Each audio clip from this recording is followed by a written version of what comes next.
নমস্কার বন্ধুরা, সবাইকে স্বাগত সুচেতা টেস্টি রান্না। আজকে আমি রোজকার যে রুই মাছের ঝোল রান্না করি সেরকমই সাধারণভাবে আমি রান্নাটা করে দেখাবো। তো প্রথমে আমি এখানে 4 পিস রুই মাছ নিয়ে নিয়েছি। মাছটা কিন্তু টাটকা, একদম জ্যান্ত মাছ। তো মাছটাকে প্রথমে আমি লবণ, হলুদ আর সর্ষের তেল দিয়ে ম্যারিনেট করে নিচ্ছি। ভালো করে মাখিয়ে নেবো, নিয়ে আমি এটাকে 5 মিনিট মতন রেখে দেবো। আর এখানে আমি 2টো কাশ্মীরি লঙ্কা নিয়েছি, গরম জলে একটু ভিজিয়ে রাখলাম। আর মশলাটাকে আমি রেডি করব, তার জন্য একটা পেঁয়াজ ছোট করে কেটে দিয়েছি, আর কয়েকটা কাঁচা লঙ্কা আর আদা দিয়েছি, আর 1 চামচ মতন জিরে। আদাটা আমার ফ্রিজে ছিল, সেই জন্য একটু কালো হয়ে গেছে যেহেতু কাঁচা আদা। আর একটু জল দিয়ে, আর যে লঙ্কাটা আমি ভিজিয়ে রেখেছিলাম গরম জলে, কাশ্মীরি লঙ্কা, এটা কালারের জন্য আমি ব্যবহার করেছি। তো সেটাকে পেস্ট বানিয়ে আলাদা করে রেখে দিলাম। এবার কড়াইতে আমি সর্ষের তেল দিয়ে দিলাম। তেলটা যখন খুব ভালো করে গরম হয়ে যাবে তখন আমি মাছগুলোকে ভেজে নেব। তো মাছ আমি ভীষণ লাল করে ভাজা একদমই পছন্দ করি না, আর যেহেতু এটা একদমই টাটকা মাছ সেই জন্য মাছগুলোকে কিন্তু আমি একদমই লাল লাল করে ভাজবো। আমার যেন মনে হয় বেশি লাল করে মাছ ভাজলে মাছের যে একটা আলাদা স্বাদ থাকে সেই স্বাদটা চলে যায় ভিতরে, মাছের ভিতরে যেন মনে হয় যেন লবণ ঝাল কিছু ঢোকে। তো এটা আমার পার্সোনাল মত, আপনারা যদি পছন্দ না করেন তাহলে ভালো করে ভেজে নিতে পারেন। যাই হোক, আমি মাছটা লাল করে না ভেজে আমি জাস্ট এরকম করে ভেজেই মাছটাকে তুলে রাখছি। তো মাছ ভাজা হয়ে গেছে। দেখুন, এবার এই তেলের মধ্যে আমি 2টো তেজপাতা আর একটু 5 ফোড়ন দিয়ে আলু দিয়ে দেবো। আলুগুলোকে আমি একটু ভালো করে লাল লাল করে ভেজে নেব। আমি কিন্তু এখানে আর তেল ব্যবহার করব না। তো প্রথমে মাছ ভাজাতে যে তেলটা দিয়েছি সেই তেলে পুরো রান্নাটা করব। খুব বেশি তেল লাগে না, দেখবেন টাটকা মাছ হলে পরে তেল কিন্তু অতটা টানে না। তো আলুগুলো যদি আমি মাছের তেলে ভেজে নিই তাহলে আলুর টেস্টটা কিন্তু একটা আলাদা মাত্রায় দেয়।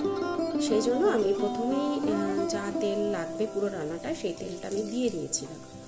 তো আলুগুলো ভাজা হয়ে গেছে, লাল লাল হয়ে গেছে। আলুগুলোকে এবার আমি আস্তে আস্তে তুলে রাখবো। তুলে রাখার পর আমি এই তেলটার মধ্যেই যে মশলাটা আমি পেস্ট করে রেখেছিলাম, পেঁয়াজ, আদা, কাঁচা লঙ্কা, জিরে, সেই মশলাটা দিয়ে খুব ভালো করে আমি কষিয়ে নেব। এই সময় কিন্তু গ্যাসের ফ্লেমটা একেবারে হাইতে রাখবেন না, তাহলে কিন্তু মশলাটা পুড়ে যাওয়ার সম্ভাবনা আছে। আর এখানে 1 চামচ হলুদ গুঁড়ো দিয়ে দিলাম, আর স্বাদ অনুযায়ী আমি এখানে লবণ ব্যবহার করব। আমার আবার একটা বদ অভ্যাস আছে, আমি লবণটা কিন্তু আমি একবারে দিতে পারি না, যে 1 চামচ লাগলে একবারে দিয়ে দেবো এরকম নয়। মানে আমি 3বার, ওই 1 চামচটাকেই হয়তো 3বারে দিয়ে দেবো। তো এটা আমার অভ্যাস, দিলে আমার এটা ঠিকঠাক আসে আর কি স্বাদটা। তো যাই হোক, মশলাটা আমি যেহেতু আর তেল ব্যবহার করবো না, তাই অল্প অল্প জল দিয়ে মশলাটাকে বেশ খানিকক্ষণ সময় নিয়ে আমি এটাকে কষিয়ে নেব এবং ঢেকে দেবো। মাঝে মাঝে ঢাকনা তুলে আমি মশলাটাকে কষিয়ে নেব। গ্যাসের ফ্লেমটা কিন্তু আমি মিডিয়াম টু লোতেই রেখেছি, না হলে মশলাটা ভালোভাবে কষানো হবে। মশলাটা যখন দেখবো এরকম কষানো হয়ে গেছে তখন তার মধ্যে আমি আলুটা দিয়ে আরও কিছুক্ষণ কষিয়ে নেব। তাহলে কি হবে, যে মশলাটার মধ্যে লবণ ঝাল আছে সেটা কিন্তু আলুর মধ্যে চলে যাবে, যার ফলে আলুর টেস্টটা কিন্তু অনেকটাই বেড়ে যাবে। আরও একটু জল দেবো, দিয়ে মশলাটাকে আলুর সাথে কষিয়ে নেব, কেননা না হলে তলায় লেগে গিয়ে পুড়ে যেতে পারে। আর এইভাবে কিন্তু আমি মাঝে মাঝে ঢেকেও দেবো।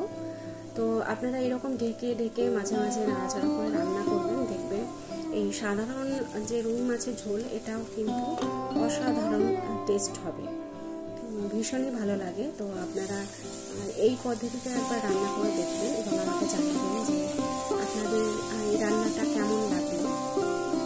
আমার তো ভীষণ ভালো লাগে এইভাবে রান্না করলে, মাছের টেস্ট কিন্তু অনেকটাই বেড়ে যায়। তো মশলাটা যখন কষানো হয়ে গেছে তখন আমি এরকম যতটা আমি ঝোল রাখতে চাই তার থেকে একটু বেশি জল দেব। আলুটা 50% সেদ্ধ হয়ে গেছে ভাজার সময়, আর 50% সেদ্ধ হবে। তো জল দেখুন ফুটতে শুরু করে দিয়েছে। এই সময় আমি যে মাছগুলোকে ভাজা রেখে দিয়েছিলাম সেই মাছগুলোকে কিন্তু দিয়ে দেবো। আলুটা কিন্তু পুরোপুরি এখনো সেদ্ধ হয়নি। তো মাছগুলো দিয়ে দিলাম, দিয়ে আমি এটাকে আবারও ঢেকে দেবো। তো আমার এই রান্নাটা আপনারা কে কোথা থেকে দেখছেন প্লিজ কমেন্ট করে জানাবেন, আর কেমন লাগলো সেটাও জানাবেন। আর যারা আমার পুরনো বন্ধু আছেন আমার চ্যানেলে তাদেরকে অনেক অনেক ধন্যবাদ। আলুটা পুরোটা সেদ্ধ হয়ে গেছে। আচ্ছা, এই সময় আমি একটু নামানোর একটু আগে আমি কসুরি মেথি দিয়ে দেবো। এই কসুরি মেথি দিলে কিন্তু মাছের ঝোলটা সেন্টটা খুব সুন্দর আসে এবং টেস্টটাও যেন আমার মনে হয় অনেকটাই ভালো লাগে। তো আপনারা এটা অপশনাল, দিতেও পারেন নাও দিতে পারেন। আর যারা নতুন বন্ধু দেখছেন আমার চ্যানেলটিকে, যদি আপনারা ইউটিউব থেকে দেখেন তাহলে ভালো লাগলে প্লিজ লাইক শেয়ার সাবস্ক্রাইব করবেন। আর ফেসবুক বা ইনস্টাগ্রাম থেকে দেখলে আমার পেজটিকে ফলো করে রাখবেন। ধন্যবাদ সবাইকে।